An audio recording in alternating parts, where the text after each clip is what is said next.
Installing a new garage door may seem daunting at first, but if you take your time and do the job step by step, it's a good weekend project. Make sure that you carefully follow the manufacturer's instructions for your particular door. And once you start the installation, if the garage door is the only opening into the building, or if you have to remove an old door, make sure you have all the tools inside and the time and help required to complete the chore. Off we go. Follow instructions for preparing the opening. The door shown requires 2x6 jambs. Doorstop molding is then temporarily nailed to the jamb edges and flush with their inside edges. Spread all the door parts out over the garage floor in groups so you can readily find parts. Cover the top of a pair of sawhorses with carpet scraps for the assembling of the sections. Assemble the bottom section first, according to the manufacturer's directions. Also install the lift handle according to the instructions. Position the bottom section in the opening so it's against the stop molding and centered from side to side. Level the section, adding shims as necessary. Then drive a nail into the door jambs on either side and against the door section. Slant or slightly bend the nail to hold the door section securely in place. Assemble and stack the remaining sections in place, anchoring them securely in place with the nails. Fastening the sections together as you go with the hinges, according to the manufacturer's instructions. Once all sections are installed, then place the rollers into the section's roller supports. Next, assemble the track, loosely fastening the support brackets in place. Then place the track over the rollers and position the track so the rollers are all the way in the hinges. Don't crowd the track against the rollers, however, or you may cause the door to bind.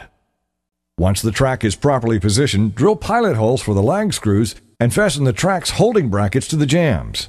Once the tracks are installed, fasten the brackets securely to the tracks.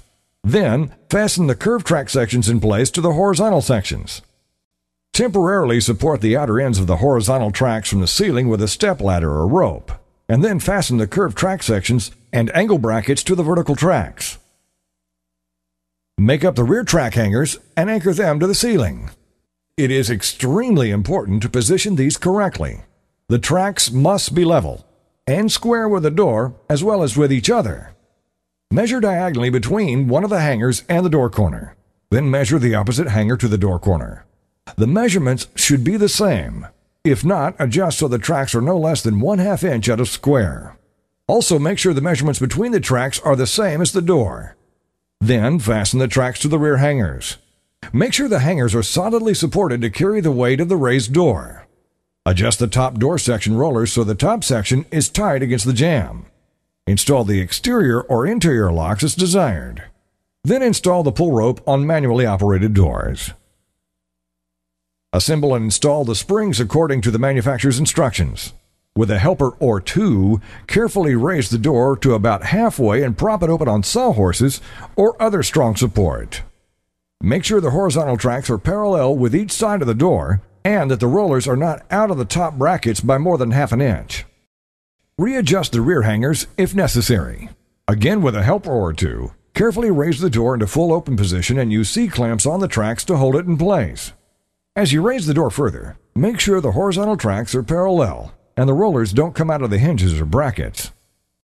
Fasten the spring assembly to the door and attach safety spring holders, following the manufacturer's instructions. Adjust the spring tension according to the manufacturer's directions as well, so the door opens and closes easily. Be careful, and thanks for watching.